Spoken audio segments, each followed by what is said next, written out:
voudrais apporter un complément au commentaire du présentateur qui a parlé des soutiens de la transition et du M5RFP. Nous sommes le gouvernement de tous les Maliens. Même ceux qui nous rejoignent autres sont contre la transition. On est dans un système où il n'y a jamais d'unanimité. Donc nous parlons au nom de tout le monde. Quelle que soit son opinion, beaucoup sont là, d'autres sont dehors, mais nous parlons au nom des Maliens. Mesdames et messieurs les membres du gouvernement, messieurs les gouverneurs des régions de Ségou, Mopti, San, Bandiagara et Douanza, Excellences, mesdames et messieurs les ambassadeurs et membres du corps diplomatique accrédité en République du Mali, monsieur le représentant spécial du secrétaire général des Nations Unies, chef de la MINUSMA, mesdames et messieurs les représentants des partenaires techniques et financiers, organisations régionales, africaines et internationales, madame la chef du bureau OCHA, Mali, coordinateur de toutes les actions humanitaires à la République du Mali,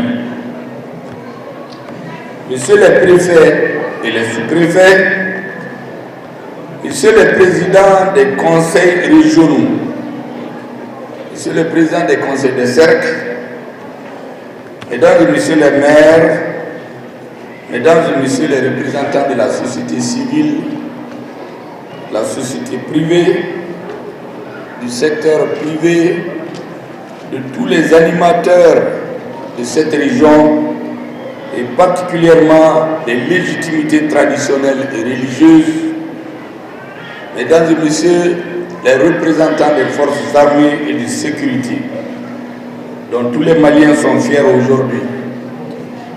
J'ai dit souvent aux militaires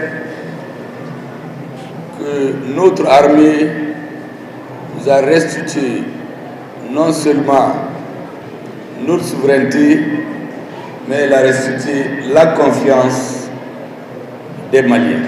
Vous savez, il y a quelques années, être militaire, beaucoup ne voulaient pas. Aujourd'hui, beaucoup veulent être des militaires parce qu'ils sont fiers de porter la tenue militaire. Hommage donc à nos forces armées et de sécurité. Chers compatriotes, mesdames et messieurs, permettez-moi tout d'abord de m'incliner devant la mémoire de toutes les victimes, je dis bien toutes les victimes, civiles et militaires, maliennes comme étrangères, tombées pour la cause du Mali depuis le déclenchement en 2012 de la crise multidimensionnelle qui affecte notre pays. Je saisis cette occasion pour réitérer les condoléances du colonel Assimi Goïta, président de la transition, chef de l'État et du peuple malien tout entier, et de tout le gouvernement aux familles endeuillées des récentes attaques terroristes à Canis Bonzo et souhaiter prompt rétablissement aux blessés. Pour toutes les victimes, je vous prie d'observer une minute de silence, mesdames et messieurs.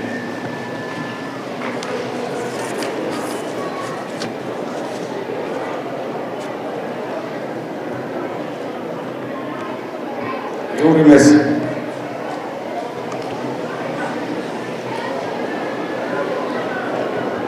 Mesdames et messieurs, honorables invités, je tiens particulièrement à remercier l'ensemble des participants qui ont bien voulu rehausser de leur présence, par leur présence l'éclat de la présente cérémonie.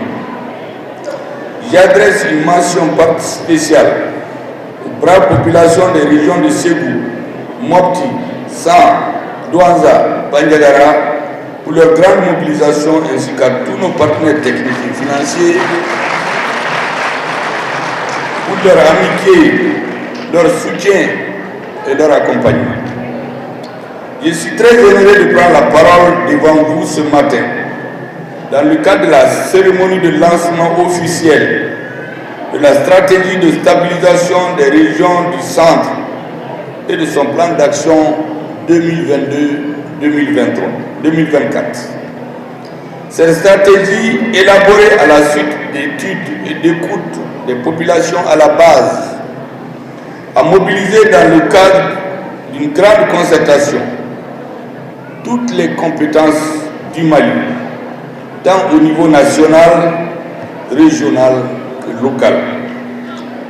La stratégie de stabilisation des régions du centre est un document du gouvernement élaboré dans l'optique de faire du centre, je cite, une zone stable et prospère où les communautés sont réconciliées entre elles et vivent en harmonie avec leurs voisins. Fin de citation, c'est ça l'objectif. Cette vision tire sa substance de la nature de la crise multidimensionnelle que vit le pays depuis 2012 et qui s'est emparée d'une grande partie de notre territoire national. Honorables invités, mesdames et messieurs, le centre du Mali couvre les régions administratives de Ségou, Mopti, San, Douanza, Bandiagara, soit une superficie de 141 521 km² pour une population estimée à peu près à 4 500 000 habitants sur les 20 millions de Maliens. Depuis 2016, les régions du centre subissent les conséquences de l'insécurité initialement circonscrite dans le septentrion du Mali en 2012. Vous vous rappelez très bien. Cette insécurité s'est installée et aggravée avec pour conséquence de nombreuses pertes en vies humaines, de dégâts matériels et de nombreuses personnes déplacées. Je vous entends très bien, je ne finirai pas dire l'essentiel en Bamana parce qu'il y en a qui parlent à côté, ils pensent qu'ils ne comprennent rien, donc ils parlent d'autres choses. Cette situation affecte durement les populations locales qui subissent déjà les affres néfastes des aléas et du changement climatique que le Sahel endure fortement. Honorables invités, mesdames et messieurs, les régions du centre, faut-il le rappeler, sont au cœur des défis complexes où se superposent le terrorisme, les conflits communautaires, la criminalité transnationale organisée et les actions violentes d'individus isolés, souvent des règlements de comptes. Le gouvernement du Mali a tout de suite pris conscience des enjeux. Et je vous assure que déjà en 2017, il a mis sur pied l'opération militaire d'Ambé et le plan de sécurisation intégrée des régions du centre. Ces initiatives ont été consolidées par des actions de stabilisation et de relèvement économique afin d'atténuer les souffrances des populations et stimuler le vivre ensemble et la cohésion sociale. L'objectif de ces initiatives était de mener une série d'actions concrètes en vue de circonscrire les conflits et les violences, doter les populations de structures socio-éducatives de base et opérer le retour progressif de l'administration. Honorables invités, mesdames et messieurs, dans le cadre de la recherche de solutions durables à la crise, le gouvernement de la République du Mali a créé en 2019 le cadre politique de gestion de la crise du centre doté d'un secrétariat permanent placé sous l'autorité du Premier ministre. Le cadre a pour mission, je cite, d'assurer la coordination au niveau stratégique et politique de l'ensemble des efforts de stabilisation. Fin de citation. Le président de la transition, son Excellence le colonel Assimi Goïta, a déclaré le 7 juin 2021, le jour même de son investiture, dans un discours, je cite, « Aujourd'hui, nous avons une responsabilité historique, celle de transcender nos divergences pour sécuriser notre pays, pour préserver son intégrité territoriale et pour créer les conditions de développement économique nous permettant d'offrir un avenir à notre postérité. Fin de citation. Je connais la République locale le disait, je précise, le 7 juin 2021, lors de son investiture. Le gouvernement que j'ai l'honneur de diriger a présenté le 2 août devant le Conseil national de transition, dont je salue les membres ici présents fortement, sous la haute direction du colonel Malik Gao, le plan d'action du gouvernement qui a été massivement approuvé, dans lequel il est clairement indiqué que le renforcement de la sécurité sur l'ensemble du territoire national constitue le premier des 4 axes du dit plan. Honorables invités, mesdames et messieurs, le gouvernement a adopté la stratégie de stabilisation des régions du centre et son plan d'action 2022-2024 lors de la session du Conseil des ministres du 15 juin 2022. La stratégie de stabilisation du centre et son plan d'action ont été approuvés par décret du président de la transition du 9 septembre 2022. Ces documents font donc partie de l'arsenal législatif et réglementaire qui guide l'action gouvernementale. Cette stratégie, selon le chef de l'État, je cite encore, vise à faire du centre une zone stable de prospérité où les communautés sont réconciliées entre elles et vivent en harmonie avec leurs voisins. Fin de citation. Avant son adoption par le gouvernement, le document de stratégie a fait l'objet d'un large processus de consultation et de concertation auprès des différents acteurs locaux, nationaux et internationaux. La stratégie de stabilisation des régions du centre est bâtie autour de 4 axes stratégiques qui sont 1. Le rétablissement de la paix, de la sécurité, de la cohésion sociale. 2. L'amélioration de la gouvernance et le renforcement de la justice. 3. La gestion des questions humanitaires et de relèvement économique. Et enfin, la communication et la coordination des interventions. La stratégie présente des avantages, notamment la bonne compréhension des besoins et des priorités des régions du centre, la coordination de l'ensemble des interventions de stabilisation en faveur des régions du centre, l'accroissement des possibilités de financement des actions du plan d'action de stratégie de stabilisation du centre. Les solutions proposées, mesdames et messieurs, dans la stratégie consistent à sécuriser les personnes et les biens et renforcer la cohésion sociale et la confiance entre les acteurs. Appuyer le retour des représentants de l'État et des élus et renforcer leurs capacités. Utiliser les mécanismes de justice transitionnelle pour lutter contre l'impunité. Utiliser les mécanismes endogènes de prévention et de gestion de conflits inter- et intracommunautaires. Renforcer les actions humanitaires et promouvoir le relèvement économique. Et enfin, assurer une bonne communication de la stratégie de son plan d'action et faciliter la coordination au niveau régional. J'ai bien entendu que le représentant des partenaires économiques et financiers a insisté sur la nécessité d'une bonne distribution de la justice. Ce n'est pas tombé dans l'oreille d'un sourd.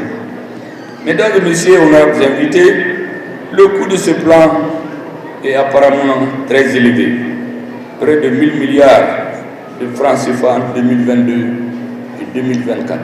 Mais si vous comparez ça au tort que l'insécurité porte au pays, c'est sans commune mesure. Le gouvernement prend l'engagement, ici, de veiller à la mise en œuvre de la stratégie de stabilisation des régions du centre et de son plan d'action. Et c'est pourquoi j'invite les chefs de département ministériels, ceux qui sont là, ceux qui nous écoutent, chacun en ce qui le concerne, de s'investir davantage pour la mise en œuvre du plan d'action. d'ores et déjà, malgré les difficultés des cas de retour de personnes déplacées internes et de réouverture d'écoles ont été enregistrés par les services régionaux avec l'accompagnement des acteurs humanitaires que je félicite ici. Dans le même ordre d'idée, je vais citer au titre des perspectives les grands travaux d'infrastructures routières. Ci-après, la construction de la route Gao-Sévaré, du tronçon Sévaré-Boré, la réhabilitation du tronçon Douanza-Ombori-Gao de la route nationale RS16, la construction et le bitumage de la route Koro-Douanza-Tombouctou, la construction et le bitumage de la route Massina-Diafarabi. Mesdames et messieurs, en cela je vais ajouter la construction et le bitumage de la route Gomakura-Nampala-Léré et enfin la construction et le bitumage de la route Banankoro-Djoro. C'est le lieu de remercier sincèrement tous les partenaires de notre pays, bilatéraux et multilatéraux, pour leur accompagnement à nos efforts inlassables en faveur de la paix, de la stabilité et du développement. Je voudrais ici particulièrement, à l'occasion de ce lancement, saluer les humanitaires pour avoir appuyé cette visite comme elles pouvaient, pas de vivres et non-vivres, 10 tonnes de vivres, 46 couvertures, 47 moustiquaires, 24 kits de cuisine, 24 lampes, 115 jerrycans et 100 seaux et 100 nattes, 180 kits watts, 4 cartons d'Akotan, 250 moustiquaires, 260 balles de nattes, une vingtaine de décortiqueuses pour la production, 50 kits alimentaires, 120 kits d'élèves et 6 kits d'enseignants. Ça paraît symbolique et ça montre leur intention.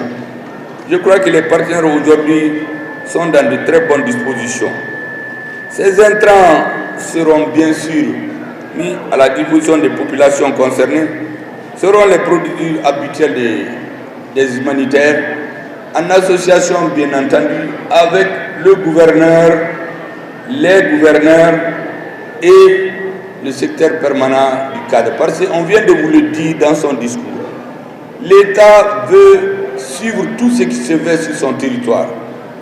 Nous ne voulons plus des choses qui se passent à l'insu des gouverneurs, de la haute administration, à l'insu des discussions avec nos partenaires. C'est le lieu de remercier sincèrement tous nos partenaires. Je disais bilatéraux et multilatéraux pour leur accompagnement. Je viens de vous donner quelques exemples symboliques. Je leur demande de poursuivre ce talent pour la mise en œuvre du plan d'action. Dans le cadre des 3 principes que notre président de la transition a édictés, à savoir le respect de la souveraineté du Mali, le respect des choix stratégiques et des choix des partenaires stratégiques opérés par le Mali, et enfin la prise en compte des intérêts vitaux des populations maliennes dans toutes les décisions prises. Et cela en parfaite connaissance du gouvernement qui dirige le Mali, parce que tout ce que nous faisons pendant cette transition, nous voulons que dans les coins les plus profonds, chaque partie de la population se dise que ces hommes et ces femmes qui dirigent la transition, ils sont venus pour placer un nouveau paradigme, changer la façon de gérer le pays pour notre bonheur. À ce sujet, je voudrais rappeler, mesdames et messieurs, que le Mali, de par son histoire, de par son avenir, ne vit pas, ne veut pas, ne peut pas vivre en autarcie. Il n'est pas fermé, il ne le sera jamais. Nous avons des amis dans tout le monde. La preuve, je viens de vous indiquer les appuis des partenaires de développement. Vous savez, dans les débats politiques, souvent, entre les dirigeants, il y a des malentendus. Mais les peuples sont amis. Tous les peuples du monde sont des amis. Je sais que beaucoup d'entre vous pensent que le Mali embrouille avec certains pays de l'Union européenne. Mais beaucoup doivent se rappeler que le premier pays qui a reconnu l'indépendance de la République du Mali, c'est l'Allemagne. Chaque fois que notre pays est dans les difficultés, les Allemands ont été à côté. Maintenant, souvent il y a des impératifs politiques qui s'imposent au gouvernement. Notre pays de très longue histoire avait des relations avec l'Espagne, avec l'Italie. Ça, je cite seulement quelques exemples. C'est pour vous dire que les problèmes de gestion quotidienne, les incompréhensions entre les gouvernements, il ne faut pas les transformer en problèmes politiques entre les peuples. Des milliers de Maliens vivent en France. Ils vivent, ils travaillent, ils cotisent, ils soutiennent l'économie malienne. Des milliers de Français vivent au Mali.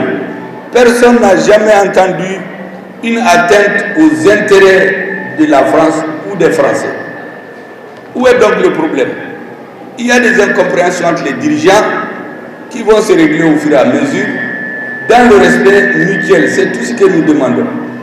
Quant à nos frères africains, c'est la même chose. C'est comme deux frères qui se mettent en bruit. Mais ils sont des frères, ils finiront par se rencontrer après la bagarre et la vie continue. C'est donc l'appel que je voudrais lancer à tout le monde. Notre pays ne veut être en conflit avec personne. Nous voulons simplement qu'on respecte les choix temporels du gouvernement de notre pays et de notre peuple. C'est tout. Que personne ne se mette en tête que nous sommes contre les citoyens de tel ou tel pays. Ça n'existe pas, ça ne peut pas exister, ça ne doit pas exister.